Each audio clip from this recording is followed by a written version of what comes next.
On the surface, it looked like just another day in China's billion-dollar entertainment empire. The lights of Mango TV still glittered across skyscrapers, and the faces of their stars filled every screen. But behind those lights, something was breaking. Within just 2 weeks, the company's market value collapsed by $1.7 billion. Not because of a bad show, not because of competition, but because of a death that refuses to fade from public memory. It all began after actor Yu Menglong was found dead beneath a luxury tower in Beijing's Chaoyang district. The official line called it an accident, a drunken fall. But the internet didn't buy it. Rumors of missing videos, fake skin disguises, and secret rooms inside an art museum began spreading like wildfire. And every time someone tried to talk about it, their posts vanished. At first, it was just one case. Then, the silence grew louder. The company that once ruled China's airwaves suddenly became the symbol of cover-ups, corruption, and fear. Tonight, we're not chasing gossip. We're following the money and the silence. Because when a $1.7 billion empire starts to fall, it's never just about business. It's about what or who had to be buried first. This is Criminal Tracks. For years, Mango TV had been untouchable. A glittering empire built on fame, fandom, and flawless control. Its parent company, Mango Media, was valued in the billions, known for shaping the very image of modern Chinese pop culture. Their shows created overnight stars, their talent contracts dictated careers, and their reach extended far beyond entertainment. They were not just a network, they were an institution. But that changed in September 2025, when news of Yu Menglong's sudden death broke across the internet. At first, the public grief looked familiar. Hashtags filled with candle emojis, memorial posts, and fans replaying his old dramas in disbelief. Then, just as quickly, everything vanished. Posts were deleted, searches blocked, and his name shadow banned across platforms. The speed of that silence sparked something no one expected: suspicion. Within days, people began connecting the dots. Many of Yu's shows, including those broadcast and co-produced by Mango TV, disappeared from streaming catalogs. Fan accounts noticed that even his name had been quietly removed from cast listings. Behind the scenes, advertisers began pulling out, investors panicked, and Mango Media's stock began to tumble. In less than 2 weeks, the company's market value had plunged by over $1.7 billion, erasing years of growth almost overnight. Financial analysts tried to explain it as a market correction, but the timing was impossible to ignore. The crash came just as online users accused the entertainment giant of burying the truth about Yu Menglong's death. From unreleased footage to missing witness accounts, the more they denied, the deeper the market fell. Every deleted post became another reason not to trust them.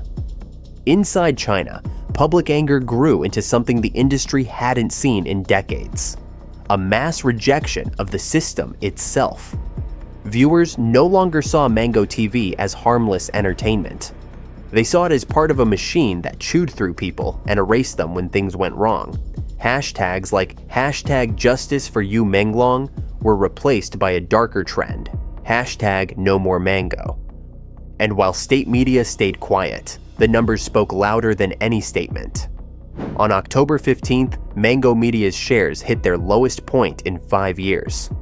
Corporate insiders called it a temporary dip, but it wasn't just about money anymore. It was about reputation, and in China's tightly controlled entertainment economy, reputation is currency. Once that's gone, everything else follows. Behind closed doors, executives scrambled to contain the fallout. PR teams flooded social media with clarifications, lawyers issued threats, and employees were ordered not to speak. Yet none of it worked, because for the first time, even silence looked guilty. In less than a month, the company once hailed as China's entertainment crown jewel had become the face of scandal. And the message spreading online was chillingly simple: if they could silence Yu Menglong, what else have they buried? The collapse of Mango TV wasn't just financial. It was emotional. It exposed a deep wound between the public and the media they once adored. And at the center of it all was one man whose death had turned into a national mirror, reflecting everything the audience was never supposed to see. As the financial empire behind Mango TV began to unravel, the internet turned its attention toward a strange, almost cinematic theory, one that revolved around a place known as the Qihao Art Museum. At first glance, it was just another art space in Beijing's Chaoyang district. Concrete walls, narrow corridors, harsh white lights, the kind of minimalist design loved by the city's elite. But online investigators claimed it was more than that. They said it was the place where Yu Menglong had last been seen, or at least where his final live streams seemed to lead. In countless screenshots, fans compared backgrounds, the same gray walls, the same staircase, the same sterile light. They noticed how Yu's camera angle never moved, how his voice sometimes echoed like he was speaking in a confined room, how the acoustics sounded hollow, almost underground. It was enough for theories to bloom overnight. Some called it the Gray Room, others dubbed it the Basement of Silence. No one ever confirmed that Yu filmed there. The museum itself denied everything, saying it had no connection to the actor or any of the rumors. Yet the coincidences kept piling up. Photos surfaced of Yu posing on the very staircase outside the museum months before his death. His expression solemn, the sky overcast. People began to look at those photos differently, not as promotions, but as signs. In a world where silence was everywhere, even the architecture began to look guilty. The Qihao Museum wasn't just a building anymore. It became a metaphor, a symbol of the hidden side of Chinese entertainment, where bright screens mask darker stories, where creativity and control often share the same walls. Inside, its triangular corridors and sunken floors looked more like a psychological maze than a gallery. Every photo of it carried the same unsettling feeling: cold geometry, emotionless light, absence of sound. And that was what fascinated people the most. The absence. No one could prove what happened there. No CCTV footage, no witnesses, no official acknowledgement that Yu had ever been there after June. But that very emptiness, that void of information, became the story itself. As theories grew, the museum's online presence changed. Its website went down for maintenance. Its social media pages stopped posting. Even location tags began to vanish from tourist platforms. To the public, it looked like another cleanup operation, the kind that always follows controversy. To others, it looked like fear. But perhaps the truth was simpler. Perhaps the Qihao Art Museum was just an unlucky coincidence caught in the storm. Still, in the public's eyes, it had already transformed into something much larger, the symbol of how art, industry, and secrecy can collide in one perfect storm. And as one netizen wrote before their post was deleted, if walls could talk, Beijing would never sleep again. The story of the museum wasn't about proving where Yu Menglong was. It was about showing how fragile truth becomes when the walls themselves refuse to answer. It began with a single clip, grainy, shaky, and impossible to trace. A man sitting in a dimly lit room, his expression calm, but his eyes filled with something else. Exhaustion, maybe fear. Viewers swore it was Yu Menglong.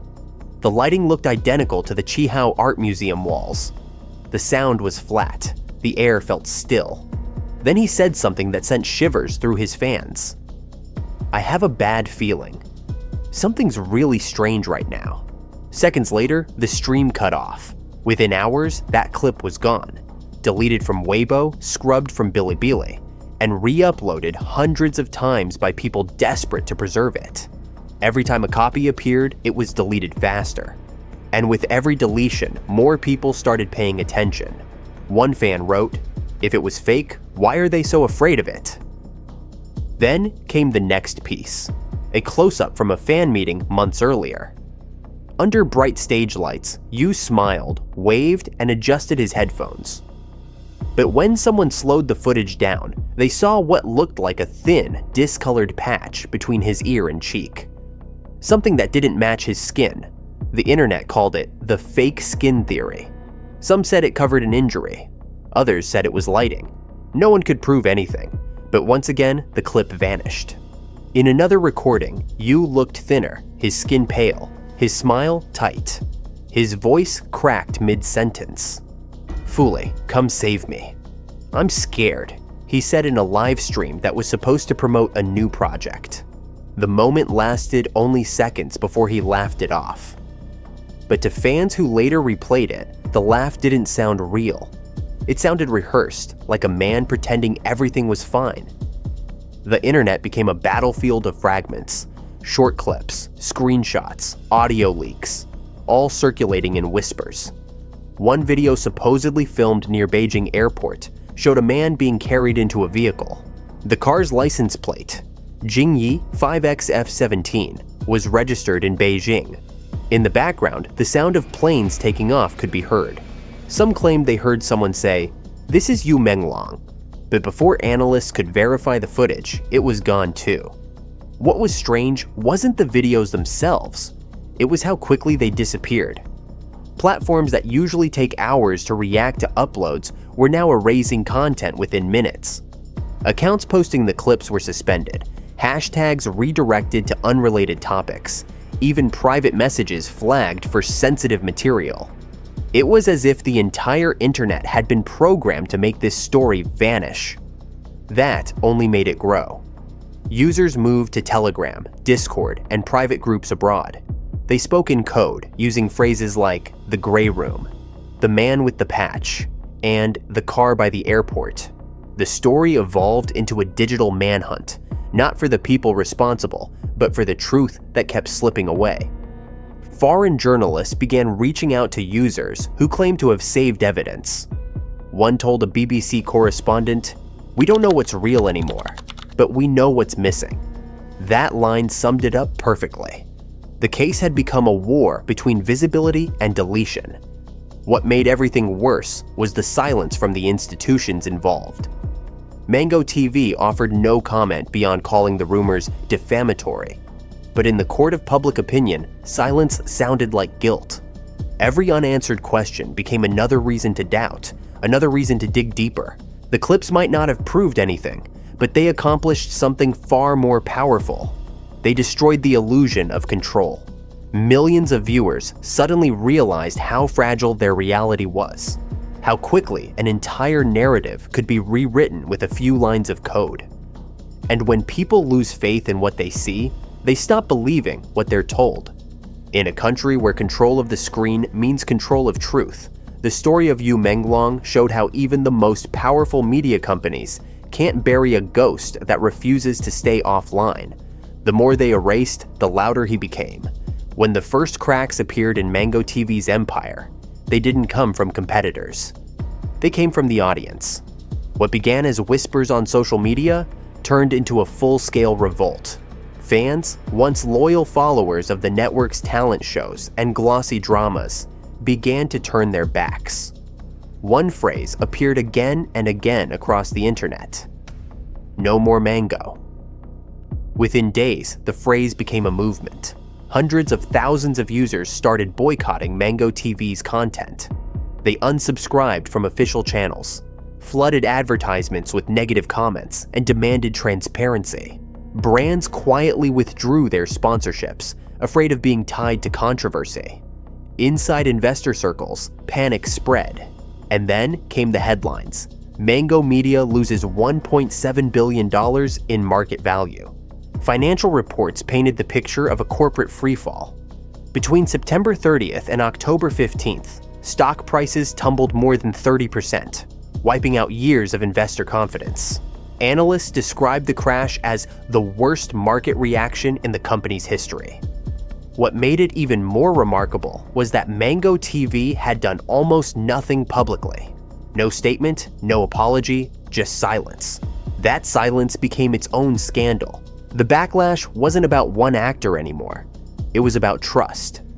For years, Mango TV had branded itself as the wholesome face of Chinese entertainment. Bright, youthful, family-friendly.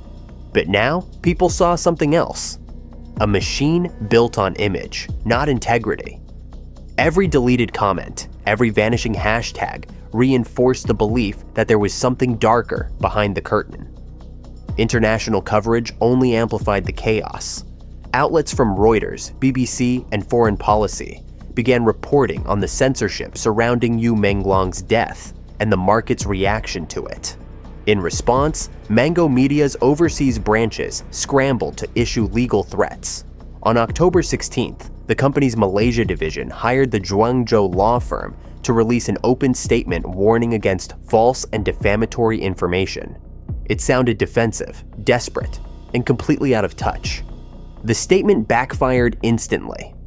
Social media users mocked it as proof of guilt, pointing out that innocent companies don't usually threaten to sue the public.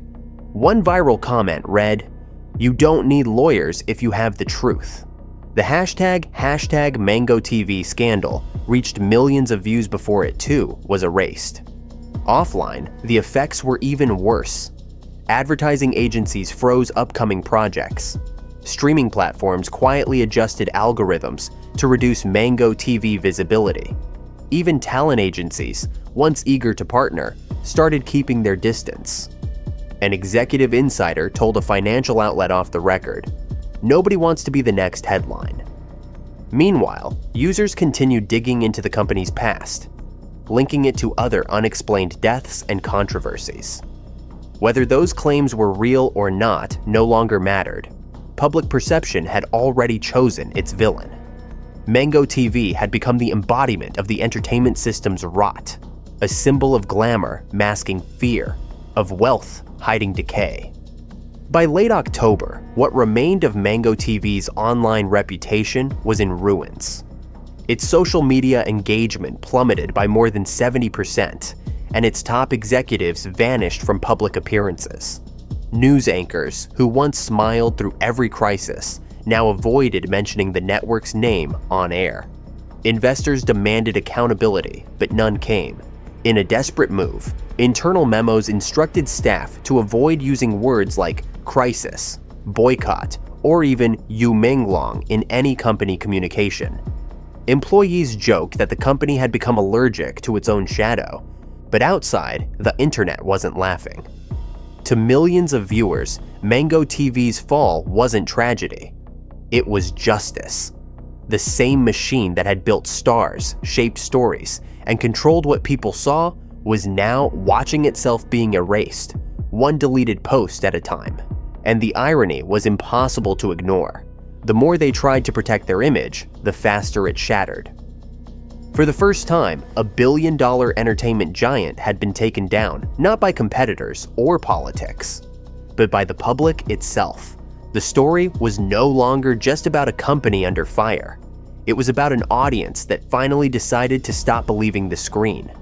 By the time Mango TV's empire began to fall apart, it was already too late to contain the damage. What started as one company's scandal quickly spread through the entire Chinese entertainment industry, like a virus feeding on silence. Every studio, label, and talent agency that had once built their fortunes on image suddenly realized how fragile that image really was. The fallout was immediate. Shows featuring Yu Menglong vanished from streaming libraries. Reruns were quietly pulled, trailers were edited to remove his face. Fans noticed posters disappearing from theaters overnight. It wasn't just censorship, it was erasure. And the harder companies tried to erase him, the more his absence became impossible to ignore. Inside the industry, fear replaced fame. Producers canceled shoots without explanation. Directors backed out of contracts. Actors began hiring private security or traveling abroad for work. Nobody said it out loud, but everyone understood. If a beloved public figure like Yu could vanish so easily, no one was safe. Investors too started fleeing. By mid-October, hundreds of millions in production funding had evaporated. Studios that had once competed for attention now begged for sponsors. The ripple effect hit everything. Ad agencies, streaming platforms, even theaters. A market that had seemed unstoppable just weeks earlier was suddenly trembling under the weight of mistrust. And then came the strangest reaction of all: silence. major entertainment outlets stopped covering celebrity news altogether, switching instead to safe lifestyle stories about cooking or travel. The word Yu Menglong became an invisible line no one dared to cross. Editors knew that printing his name might mean losing their jobs. But that silence spoke volumes, because while the industry was pretending nothing had happened, the audience could still see the cracks. They saw careers crumble overnight, promotional events canceled at the last minute, and celebrities deleting years of social media history. What looked like coincidence began to feel like coordinated damage control. At the same time, a quiet rebellion was brewing online. Younger fans, the same generation that had made Mango TV rich, began rejecting the industry altogether. They stopped watching new idol dramas, stopped buying fan merchandise, and began following independent artists who refused corporate backing. The shift was subtle, but it was growing. For the first time, the audience no longer trusted the system that sold them dreams. Financial analysts called it the entertainment winter, but it was more than that. It was a crisis of belief. When the public realized that the same networks telling them stories were also capable of deleting them, something inside the culture broke. Even Mango TV's rivals didn't celebrate its fall. They understood that the same fate could one day reach them too. The scandal had exposed the truth no one wanted to face: that China's entertainment industry wasn't built on fame or art, but on control, and control could vanish in a heartbeat.